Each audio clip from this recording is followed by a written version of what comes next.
I work as in-house legal counsel at a medium-sized, pretty profitable real estate company based in the Southeast. I've been an attorney for nearly 10 years, and the closest I've come to a courtroom is when I go to the courthouse to do land title searches. I've been married for 8 years, and we have a 4-year-old little boy. I say all this to you so you have some idea that I have a good, but pretty ordinary life.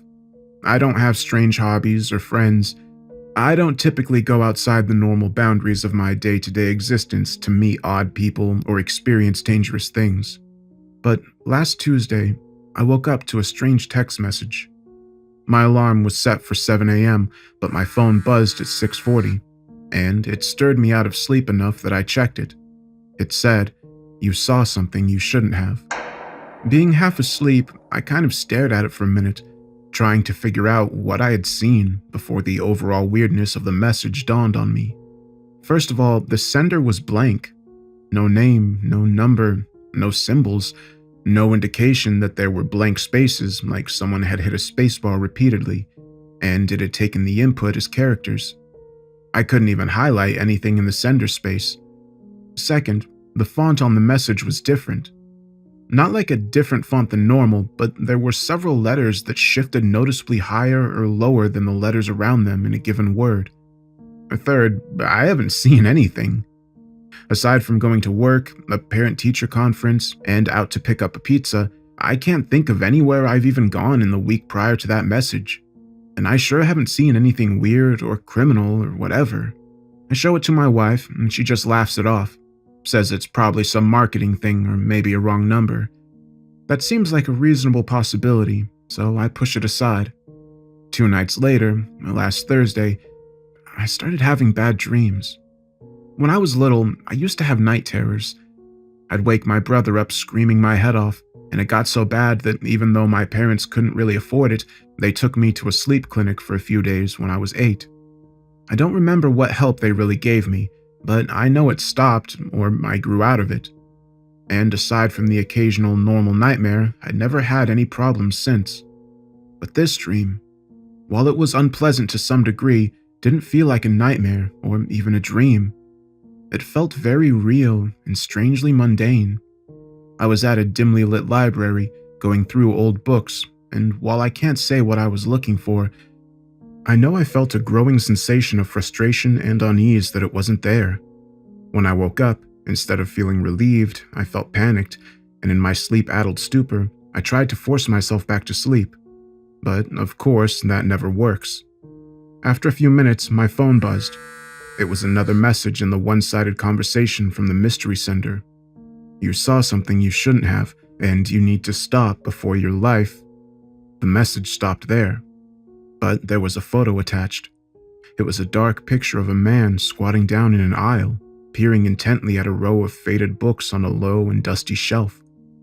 The heavy metal bookshelves and long aisle made it clear that it was a library, and while the picture was at a bad angle and poorly shot, I could tell it was me. Not me from any library I'd actually ever been in, but me from my dream. I felt sick as the idea bloomed and took root in me, and I considered waking my wife to show her, but something in me resisted the impulse. Maybe it was fear that she would look at me with worry, or worse, sadness and fear in her eyes. I don't know, but I haven't told her yet. I haven't told her about the last of it either. The dreams have continued. Me at some strange place I consider home in the dream. Me at a restaurant. Me walking through some unknown town on a stormy afternoon with patches of hail coming down intermittently, thudding against an umbrella with a heavy, wrought metal handle. All these things seem real, and I wake in a strange panic.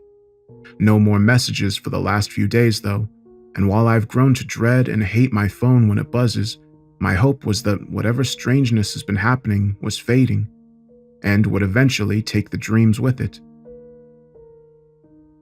This morning I found a coin on my nightstand. I call it a coin because it is a small flat disc in the shape of a coin and with a heft as though it was made of metal, but its surface is not metal. It seems to be some kind of mottled gray leather or scales, almost like shark skin, but it is solid and sturdy and it has some kind of embossing. but it is hard to make out due to the thing's color and texture, and it's probably my imagination, but it feels like it's warm. The message buzzed through a few minutes later. You saw something you shouldn't have, and you need to stop before your life is consumed. I think I need help. I just don't know what kind. Has anyone experienced anything like this before? I don't know what's going on, and I don't think the message is finished yet. Please respond if you know anything. I appreciate the responses, both public and private. Some helpful insight and suggestions. I've considered trying to text back, but I didn't at first out of concern it was a phishing scam, and later because I was honestly scared and wanted to ignore it, hoping it would go away. Worried it might provoke a reaction. But it is good advice, and I will try.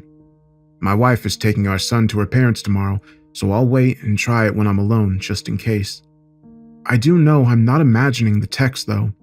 Both my wife and a guy I'm friends with at work read them too. I haven't shown them the coin yet. I don't know. Anyway, thank you again, and I'll post an update in the next few days. My son is gone. I don't know how else to say it or how else to start this, and I don't know what the point of any of this is at this point, but I also feel like this is the only place I can really talk and not sound crazy, even if it's just because everyone here thinks it's just a story I'm telling. When I say he is gone, my beautiful, smart, funny boy Luke, that is what I mean. Not kidnapped, not run off, not missing. As far as I can tell, he has been obliterated from this world entirely. After my first post the other day, I took to heart some advice I received and decided I would try responding to the text messages. I was going to wait until Thursday because I knew my wife and son would be leaving to spend a few days with her parents. Not because of all of this, you understand, just a visit that's been planned for the past few months. The trip is 5 hours and to another state, so it doesn't happen often, but I saw no reason for them not to go this time, especially when no strangeness had seemed to touch them yet, and I was about to do something that might provoke some unknown response. So, yesterday morning, I woke up at 6:30, thinking I'd get up early and have breakfast with them before I went to work, as they would have already left before I got home that night, and I wouldn't see them until Sunday. When I stepped out of our bedroom, I saw Luke's door closed. This was strange because we never close that door so that we can hear him and keep a better eye on him, but I figured he'd just shut it and was either playing or still asleep. I knocked and then opened the door, but it wasn't his room. It was the same room, but with no sight of Luke in it. Where his bed had been, there was an elliptical machine with clothes hanging off of it. Instead of a collection of army men and tanks on the floor, there were boxes of books and an old TV. The room was not full, but there was no sign of recent movement of objects to or from the room. I even thought and looked at the walls for thumbtack holes where Luke's posters had been hung, but the walls were unmarked and covered with old, faded paint. You need to understand that 2 weeks ago I would have left the room immediately, assuming I had made a mistake or was going crazy, and would have sought the right room or some kind of help. But now, I'm already fearful I'm going insane or that something large and terrible is coming for me. I take more care to look and consider, to see if reality is consistent with what I'm perceiving, so it was only after I went through the room thoroughly and found no sign of my boy that I checked the others. And it was only after I searched everywhere upstairs that I began looking for my wife. It seems odd to me in retrospect that I didn't think she would be gone too. Maybe I had some dim, animal sense of her presence in the house, or maybe I was just too overwhelmed to process any more at the moment. In any case, there she was, eating a bowl of cereal at the bar that divides our kitchen and living room. She gave me a sleepy smile at first, but it quickly faded as she saw my expression and heard what I was saying. "Where's Luke?" Who? Luke? I tried to keep my voice even, but I could hear my fear and rage creeping in. "Luke, our son, where is he? What happened to his room? Why are you looking confused?" I swear she looked genuinely concerned as she stood up and came towards me. Honey, you need to calm down. I think you had another weird dream. One where we had a child, I guess? We don't have any children. At least, not yet. I was already shaking my head as she spoke. No, you're lying. You're under someone's control. We have a child. His name is Luke. He's going to be 5 in June. I started crying at that point, and when she reached out to hold me, I didn't pull away. We kept talking for the next couple of hours, during which she showed me photo albums, social media, emails that all either contained no trace of Luke or actual references to us not having kids yet. I agreed to go to a psychologist immediately, and my wife began making calls, but the quickest I could be seen on a non-emergency basis was this coming Monday. And I got her to agree that making this an emergency was jumping the gun, especially with what it could do to my career or bar license. She said she needed to go into town in the afternoon, and I told her to go, that I was okay, that it was probably just stress and bad dreams. In truth, I needed her to go so I had time for what I needed to do. It may be that I'm crazy, but I just like to be sure before I commit to that path. If I got medicated or worse, committed, it may be too late. So she leaves, me waving and assuring her I'll stay right there. And 10 minutes later, I'm in my car. I'd like to say that I lied to her to protect her, and that is true, but it isn't the whole truth. I also didn't trust her entirely, and I wanted to verify Luke's existence without her. So I headed to his school. I talk first to his teacher and then the administration. I do it in that order intentionally because I know I'll never get to talk to the teacher if I've already been asking strange questions at the office. I try to ask my questions calmly and with some subtlety, but that's hard to pull off when you're asking about a child that has either been erased or never existed. Both the teacher and the office said Luke was never at the school. They also acted like they didn't even know me. When I have memories of going to the open house, 2 conferences, and the Christmas program. I sat out in my car afterward for a few minutes, crying and trying to reconcile what I knew and felt with the world I'd woken up in. I was close to giving up and going home before I was missed when something occurred to me. I knew that teacher. Aside from related to Luke, I'd never been to that school or met that teacher. Yet I knew her name, her face, where her room was, and what it looked like. Whatever was happening, it really was happening, or I was so far gone that I was lying to myself and creating facts as needed to sustain the delusion. In either case, I made the decision to pursue it further. I texted my wife, apologizing for leaving, telling her not to worry and that I'll be back the following day. I have a long trip ahead of me. Luke was born in the same county my wife is from, the same place I thought they would be heading to today to visit his grandparents. I had already rejected trying to confirm his existence with my wife's parents for several reasons, but I did want to check the birth records at the county probate court. It was one of the few official ways of verifying a young child's existence, and my hope was that if there was some kind of manipulation going on, maybe it wouldn't go that wide or deep. And yes, I know I sound paranoid and insane at this point, and will more so later on. After sending my wife a long text, I finally sent a text to the unknown number. What happened to my son? I probably typed and erased 10 different messages before settling on that one. Not too vague or specific, not overly emotional or confrontational. I waited for 10 minutes for a response, but none came. Setting the phone down, I headed out. There was no way I would make it to the probate court before it closed for the day, so I drove slowly, using the time to think. At one point, I stopped and got something to eat at a fast food place, going inside just to get out of the car for a little while.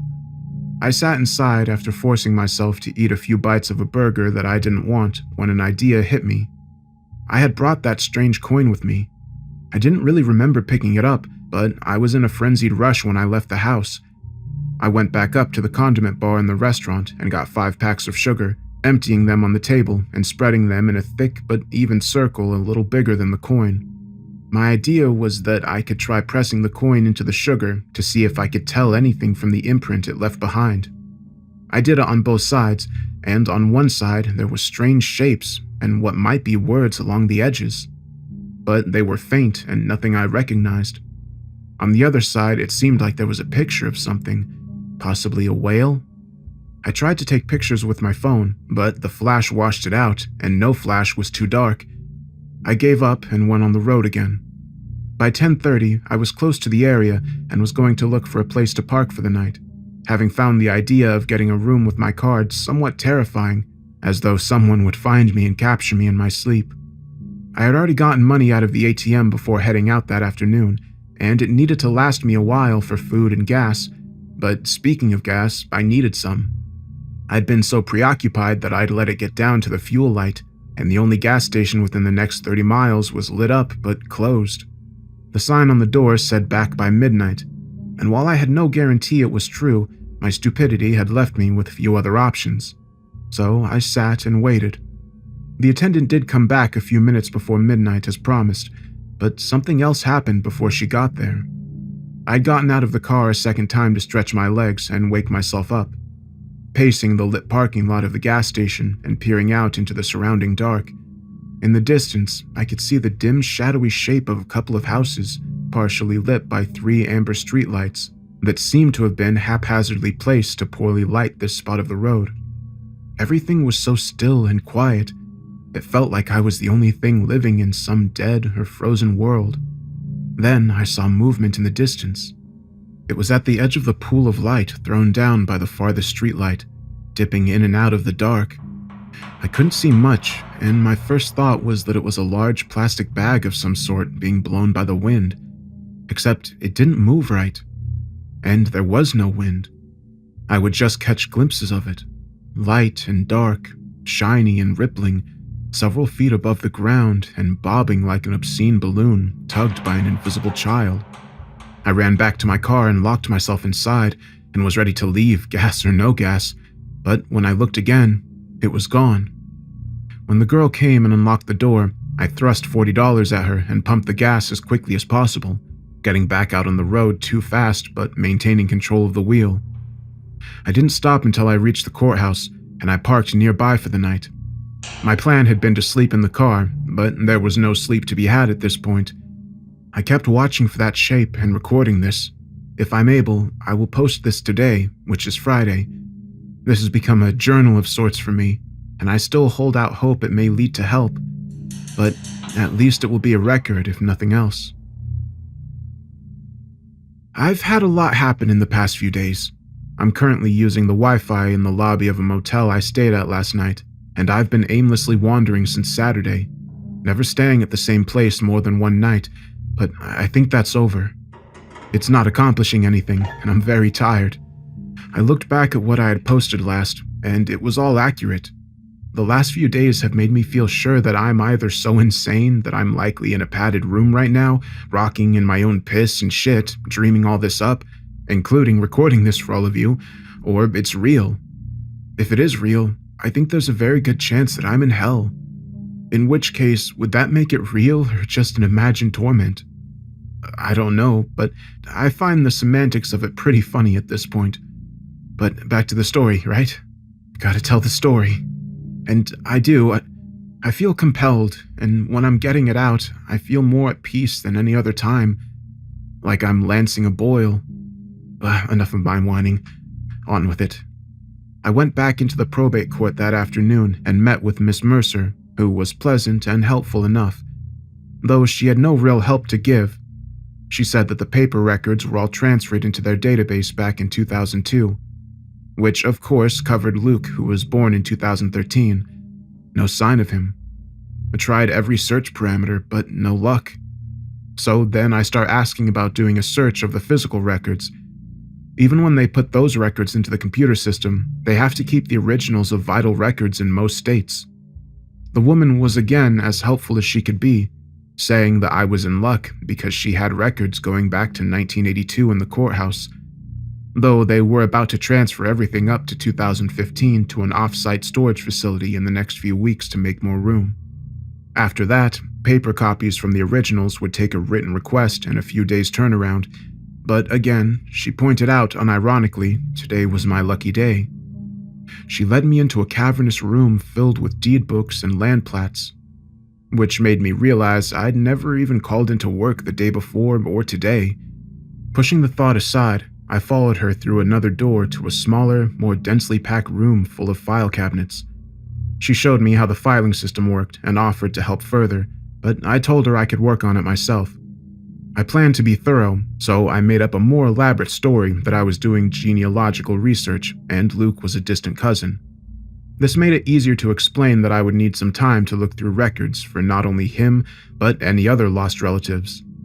In truth, I just wanted to be alone with the records and make sure it was not misfiled if I didn't find his birth certificate right away. Miss Mercer nodded cheerfully and meandered away, heading to a nearby break room where another woman was apparently eating some variety of office birthday cake. I began searching, and it took little time to see it wasn't there. No sign it ever had been. I expanded my search to the entire drawer, then the 2 drawers before and after, going through each certificate individually. It was monotonous, but as I searched, I began picking up on pieces of the conversation between Mercer and the cake lady. They were talking about the funeral Mercer had been to that morning.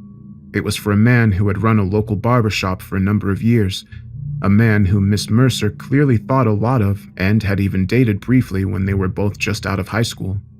There was some wistful talk of him being kind and handsome, but what caught my attention was their tone of voice as they spoke. It carried not just sadness or regret, but a thick chord of fear. At first, I didn't understand, as it was incongruous with what they were saying. Then they started discussing how he died. The man had been found out behind his barbershop one morning earlier this week, having apparently been attacked the night before. No one knew what had attacked him, but his entire head was riddled with tiny holes. Face, scalp, even under his jaw. The cake woman, whose brother was apparently the local coroner, said that they were like teeth marks, but long needle teeth, and from all angles, and from nothing he had ever seen. In any case, the damage done had been extensive. His head had been crushed and punctured severely, and this last part had not been discussed publicly. While the injuries would have killed him, he had actually died fairly slowly from suffocation, possibly while still being bitten. At that time, the woman looked out at me, and I realized I had stopped sneaking glances and was just staring at them.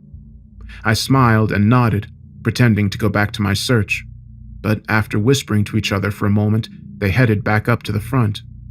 After they were gone, I pushed the story from my mind and headed back into the drawers. After an hour, I gave up on finding Luke. I wanted to cry, but I felt too hollowed out and tired to actually do it. Turning to head back up to the front and away from the courthouse, I had a thought. My wife was born in this county too, back in 1984. I didn't know why I felt like I needed to check her too until I did. There was no birth certificate for her either. I searched the entire drawer, a new wellspring of panic rising in my chest. Trying to catch my breath, I pulled out my phone. First, I checked my text messages. She had sent me 3 the day before asking me to come home, but each time I had sent a text back just saying I was okay and I would see her when I got back. But since then, nothing. I'd assumed she had just given up for the moment, but now I wasn't sure. I called her cell phone 3 times and the home phone twice, but there was no answer at either. They just rang. I almost ran from the place, but got control of myself and waited long enough to ask Miss Mercer to run a computer check for my wife before I left. Again, nothing. I already felt myself growing numb. Thanking her, I left the office. The trip back home was uneventful, and I honestly don't remember most of it. My head in a dull fog. I felt like I was waiting to read the report saying I had terminal cancer after the doctor had already given me the bad news. My wife was gone. Anything further was just going to be confirmation. I pulled up at the house and felt a rueful lack of surprise that there was no sign of my wife's car. My key worked. The house was still mine apparently. But there was no sign of my family or their belongings. I checked the house thoroughly, more out of some need for completeness than out of any real hope, and found nothing. 2 hours later, exhausted in every sense, I passed out on the sofa. I found myself in another one of those 2 real dreams. I was walking down a dark alleyway in some unknown, rain-soaked city, my face cold as wind whipped past me, bringing with it the spicy scent of old decay. I was headed towards the bright spot in the alley, a neon sign hanging above a door that appeared to belong to some kind of bar or club. There was a bouncer at the door, a thick-necked man with a collapsible baton held casually in his meaty left hand. Without thinking about it, I pulled a coin from my pocket, holding it in my palm for him to see. It was the strange coin I had found, or its twin. In the dream, I saw and felt it pulse and shift on my palm slightly. Though my dream self did not scream or throw it away, after a moment of studying it, the bouncer nodded and let me pass through the door. I woke up suddenly at that point, and I saw it was still dark. My phone had gone dead, but after charging it for a few minutes, it told me it was actually Saturday night around 9 p.m. I'd slept for over 20 hours. There were no missed calls or texts, and no signs of anyone coming in while I was out. I was alone. I took a shower, hoping it might clear my head and tired of my growing old sweat stink. I was still numb, but I could tell that I hadn't eaten in over a day, and so I microwaved some soup and sipped on it as I looked out the French doors that went to our back patio and the yard beyond. I stood there staring for a few moments before I saw the thing floating there. It was the same thing I had seen at the gas station, or something like it. There was very little moonlight that night, but we have a security pole light that illuminates the backyard very well. I could see the thing coming toward me slowly, still 30 yards out, but slowly undulating back and forth as it lazily crossed the distance. I've thought a lot about how to describe this thing, and I still don't know. In some ways, it reminds me of a giant pale jellyfish. In other ways, it looks like a semi-opaque dry cleaning bag given obscene life. If it has a head, it is the roundish mass that moves it forward, a ball of pale and largely translucent flesh that floats in the air. At the center of this mound is a writhing ball of darkness. It reminded me of pictures I'd seen of a ball of snakes mating. If this thing has a center, a nucleus, a face, this cancerous core is it. But that is not the entirety of it. Trailing back from it, partially hanging, partially floating by some unknown suspension, are more long strands of the same pale, glistening meat. Like a comet's tail, it slowly follows behind the mound, shifting on unknown currents as smaller strands occasionally dart out as though tasting the air. I stared at it for at least 10 seconds before I was able to move. I found myself wondering if it might be filled with long, needle teeth. Then I ran. It was moving extremely slowly towards the house, so I took half a minute to put on shoes, grab my wallet, phone, and keys, and get my jacket from where I had dropped it when I came home the day before. Then I was out the door, in my car, and heading away. I looked in my rearview mirror, but I never saw it follow. That was 5 days ago. I've been running ever since, motel to motel, having given up any pretense of not using cards or worrying about being tracked, just trying to stay away from whatever that thing was, whatever it might want. I called my job once, and to my lack of surprise, they didn't know who I was, yet my card still worked. All my online accounts, everything that does not rely on people seems to be purring along just fine. I've been largely on autopilot these past few days, but that changed last night. I saw it again, outside my motel, only for a moment, and it didn't come closer. But I knew that it knew I was there just the same. So I give up. I'm going home. It'll either get me or it won't, or maybe I'll go ahead and kill myself if I can get up the stomach to do it. Actually, it'll probably depend on how scared I get, because despite everything, despite feeling utterly used and hollowed out, I'm still terrified. This will probably be my last entry. If I survive somehow, I'll post again. If I don't, well, you'll know. Thanks for listening to all this. I feel so alone now, and it means so much to be able to talk about this, even in such a strange format, even if it amounts to screaming out into the dark. Thank you. By the time I got home Thursday evening, I had decided I wanted the thing to come. Whether I wanted it to come back to finish me, or so I could attempt to kill it, would change moment to moment. But the idea of fighting back had built slowly throughout the day and remained a constant. I was tired of being a victim to whatever this all was, of having things taken away from me. Thoughts of suicide faded more and more, in no small part due to the words of encouragement I've received here. And while I was still resigned to the fate that I was likely going to die, I decided I still had a little more will to try and resist left in me. So, of course, nothing happened that night.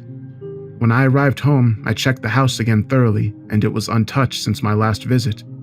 No sign of my family or their belongings. Now, beyond the initial shock of all that had happened and slightly better rested, I had more time to study the pattern left behind by their erasure. Not only were all their belongings gone, but there were other things gone or different too. My son had done a handprint in clay back in October for a school project. He had given it to me, and since then it had been displayed in the kitchen, up against the backsplash on a small stand meant for a photo or a baseball card or something. It and the stand were gone. I had a long, waxed raincoat that my wife had given me 2 years ago. Very expensive and nice, though I rarely actually wore it. I checked our coat closet, and it was gone as well. Even things like furnishings were different. If it was something I had bought or we bought together, it was still there, but other pieces of furniture or hangings that she had bought alone or had before we were together were either absent or replaced by something unfamiliar to me, as though to fill the hole left by the other object's absence. My bank account was another strange anomaly. As I had previously mentioned, my job apparently no longer exists, and I have no indication of some other job that had taken its place. No business card, no strange contacts in my phone, etc. So I looked on my account to see how much money was left and where it was coming from. I had plenty of money in there, more than I usually do in fact, and when I look at the deposits, it shows a direct deposit of close to $7,000 once a month for as far back as records go online. The name attributed to the deposits was just a sequence of letters, numbers, and symbols, which, if they have some meaning, don't mean anything to me and could well be random. I considered calling the bank the next day to try to learn more about my benefactor, but just the idea of it seems exhausting. I'm ready to be done with all of this. So I set aside my phone, pick up the softball bat I had recovered earlier in the same closet that was now missing my fancy, rarely worn raincoat, and go to the backyard. For the next hour, I roam around outside and in, calling out to the terrible thing that is haunting me, demanding that it confront me. I can feel some ever-shifting mixture of fear, anger, and despair coating my tongue and my words. By the end, I am more begging and pleading than anything else, but nothing. Fine, it'll come in its own time. I go back in, eat something, and then go to sleep. I can't bear to sleep in our bed, or even stay in our bedroom for any length of time. It's too sharp a reminder of my wife's absence or non-existence. So I sat up on the sofa again downstairs, and before long, I'm deep asleep. I have long, strange dreams that night, and while they bore the same texture of realness as the other dreams since the text had begun, I don't remember any details of them. What I remember instead is the sudden and sharp pain in my right hand that woke me. I tried to sit up in shock of the pain, but my hand was immobile down near the floor, so the result was a protesting flare of pain in my shoulder as I spun and fell off the sofa onto the carpet. I caught myself on all fours, my gaze at a good level to see what was eating my right hand. It was another of those things. I don't know what to call them, but this one was much smaller. The small, glistening bulk of its body was spread across my hand like a glove or mitten up to just past my wrist. At the time, I was in such pain and terror that very little cohesive thought was occurring, so bear with me, as much of my description is based upon restructuring these events upon reflection. The dark ball of snake mass I had seen on the larger one was here too, but spread out over my hand like an inner layer to the horror that was trying to consume me. Looking at it now, I guess that's where all the teeth come from. There were so many teeth, needles boring down into my flesh, plucking at my tendons and scraping at my bones. As bad as that was, the overwhelming sense of pressure was somehow worse. And though the creature was competing with itself as to what method would destroy my hand first, when I looked at it for the first time, I swear it paused and considered me, though it had no eyes or face I could see. Then it went back to work, and I began to scream. I couldn't move my hand because it had wrapped parts of itself securely to one of the legs of the sofa, and my first attempts at pulling it free just caused fresh pain with no progress. I looked around for a weapon, but saw none within reach. I did notice where I had left the strange leathery coin on the coffee table, however. The coin had burst open from the inside while I slept. Apparently this thing had been inside the entire time, but that information wouldn't help me now. I needed to kill it. My hand was beginning to go numb, and I knew I had little time left to save it, if it could be saved at all. Straining with the effort, I partially stood and began moving towards the kitchen, because while the thing couldn't be dislodged from the sofa wasn't attached to anything. As I began pulling it and the sofa along slowly, it bit down and crushed my hand more, and I felt sure it would just burst, leaving me with a bloody, ragged stump. But I kept pulling, my screams having died out in my concentration and effort. I made it across the living room, then into the edge of the kitchen. I thought about the knife, but I was afraid I would just hurt my hand, or it would just dislodge and crawl up the knife to my left hand before I could drop it. I began pulling out drawers and found an old trigger lighter that I sometimes used on the grill outside. Saying a frantic prayer, I pulled the trigger. Nothing. Again, and a small flame appeared at the end of the lighter. I held it tighter and stuck the flame to the creature's flesh. Dark gray smoke began trailing up from the side of the flame, and there was a terrible smell that made me gag. But that was all. No reaction from the creature at all. The pain was fading away now, but that somehow made me more afraid, not less. I cast my eyes around for some new weapon, but saw nothing other than a small cow salt shaker that must have been one of the replacement objects, because I had never seen it before. I suddenly thought of garden slugs, and having no other ready options, I picked up the shaker and turned it over. Salt poured out, and this time the reaction was immediate. The milky flesh turned black where the salt landed, seeming to stick and burn the creature as it began trying to release my hand. I put my right foot down on it to hold it in place as I shook out more, rubbing my hand along the floor to catch salt crystals that missed their mark initially. The creature gave a violent shudder and then went still, aside from the continued withering of its flesh. I slid my hand free from its carcass and continued to shake salt with the other, until it had melted into a small black wad of flesh that began to crack and crumble into flakes before my eyes.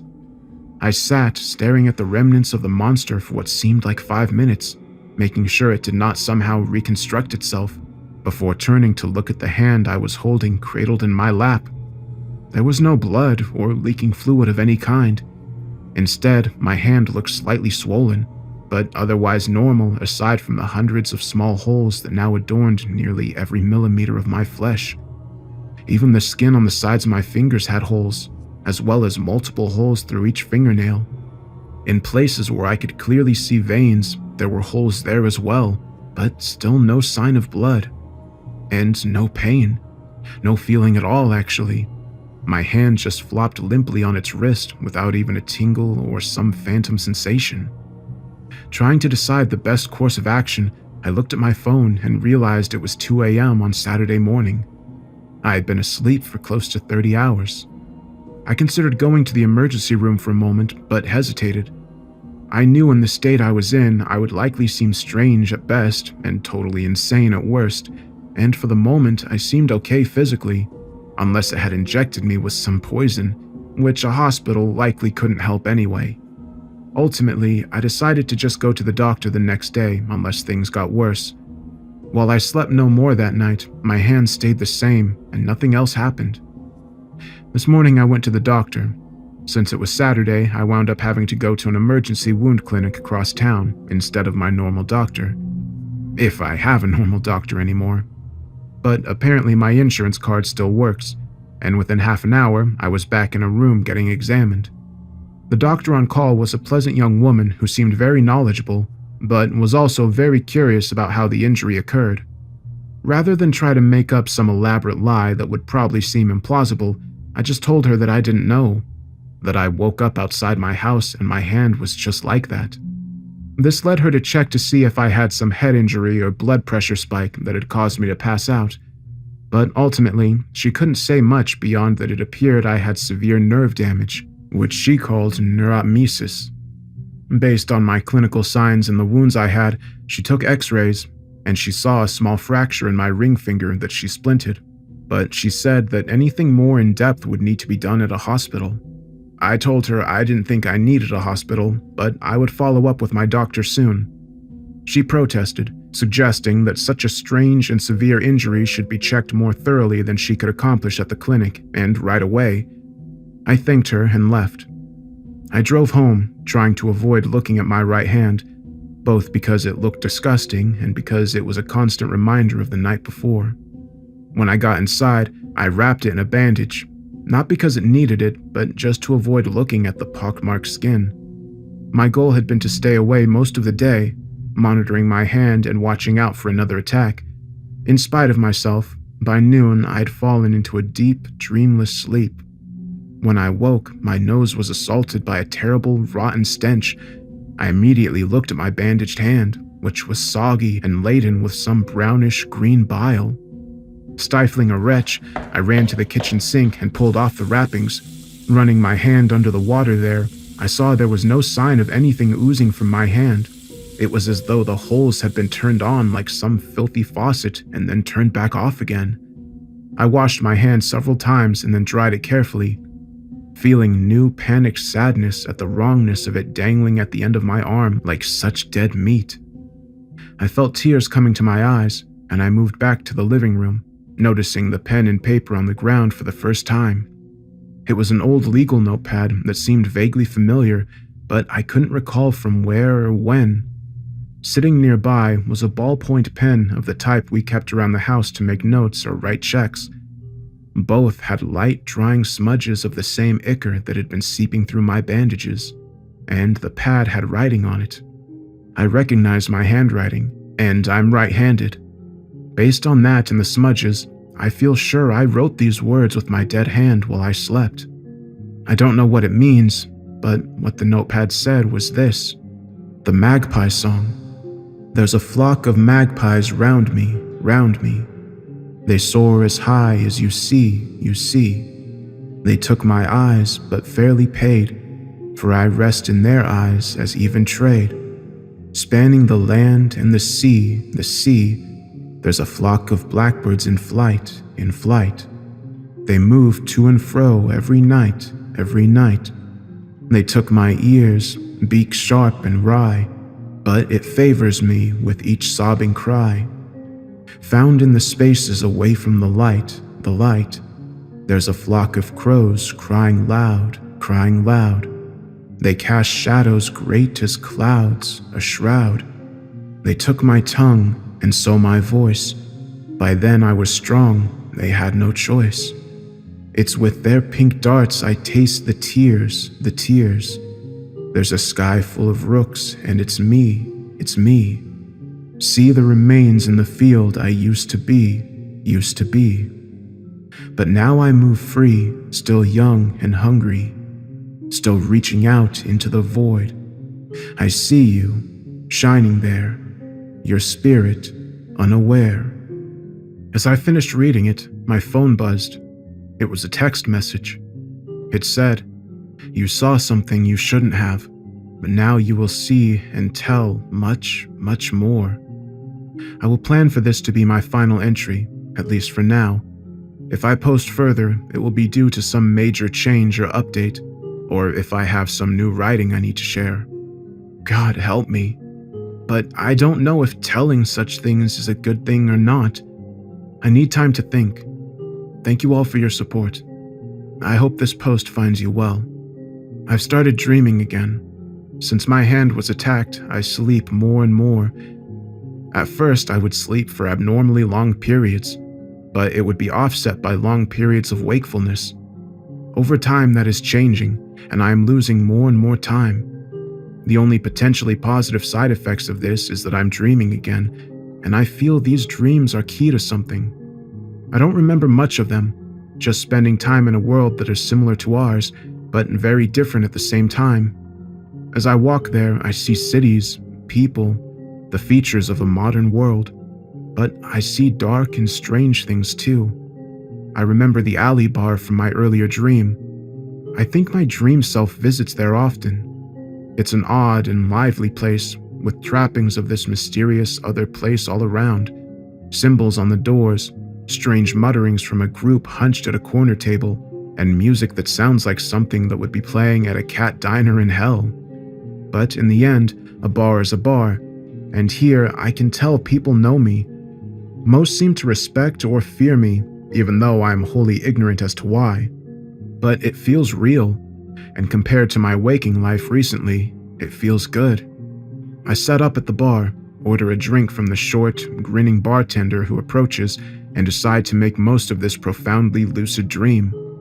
That's when the good-natured buzz of the crowd died. Sensing as much as hearing it, I turned to see an older man entering the bar. He was unremarkable at first, well-dressed but not flashy, nodding to people as he entered, but saying very little as he threaded his way to a booth in the corner. Yet I felt the room tense as he moved through it. I tried to discreetly study him for the reason why, but it wasn't until he was moving out of my field of vision that I saw it. Out of the corner of my eye, I could see something much like the head that had attacked my hand floating behind him, its tendrils wrapping tightly around his limbs and head. I had to fight to keep from crying out, slowly turning back to my drink and trying to breathe. The thing was much larger than the creature that attacked me, or even the one I had seen in my backyard, and rather than being largely translucent and flowing, it was a dark, smoky gray with sharper edges at irregular intervals along the flesh of its bulbous core. Thinking about it now, I think those might have been more teeth from its dark center, grown so long they pierced its own skull. I sat paralyzed for several moments, analyzing the glimpse I had and trying to decide what to do next, and that's when I woke up. For the first time in days, I wanted to go back to sleep, to try and see more.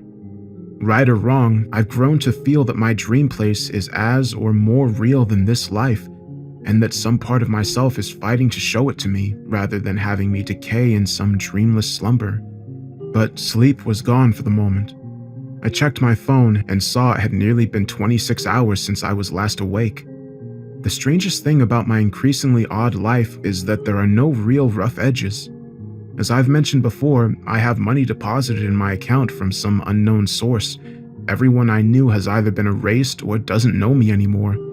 I still eat and drink, but even if I sleep a whole day, I never see signs of soiling myself or being overly hungry or dehydrated when I wake up. I feel like everything has been pruned away so I can primarily sleep and sometimes write these strange things with my corrupted hand. I worry there will come a time when I don't wake up at all. So I go out. I go to the store, trying to avoid the strange looks my gloved hand receives. It would be easier if not for the mild distaste I see when people encounter me, like they smell something rotten, even before they see my hand, even when I know it's clean. I dress largely the same, and I'm not poorly groomed, yet I feel like some dirty vagrant who is unwelcome as I push a shopping cart down the aisle. I don't even think they know they're doing it. It's like some deep animal part of them knows I'm wrong now. I go to the park sometimes, and that's better, especially when it's empty. I have figured out that I can stave off sleep a while by staying in a public place. I think the dead hand doesn't want me passing out in public, but if I stay too long, my normally limp hand will begin to throb painfully and with increasing urgency until I go home and go back to sleep. I feel like a prisoner, but I haven't given up. I'm trying to find any connection between what has happened to me and the writings my hand produces. So far, what I've managed to learn is that there is a Tattersall Security, some low-profile outlet that does mainly government contracts, so that might be a connection with FM Writer. And based on some forum discussions I found, there has been a strange increase in the amount of door graffiti in certain parts of the southern and central US. And out of the few photo examples I found online, several looked like what was described in "It's not a window, it's a door." Finally, I haven't found another writing yet, or at least not a narrative. But 2 days ago, I did find something I had done, or the hand had done, while I was asleep. It was a drawing of a cave, or that's what it seemed to be at least. Below it was just one word: mystery. I don't know what any of this means yet, or if I ever will, but I will keep trying. And I wanted to update you on things during the brief window of wakefulness I have. If I can, I will write again, and I hope this finds you well.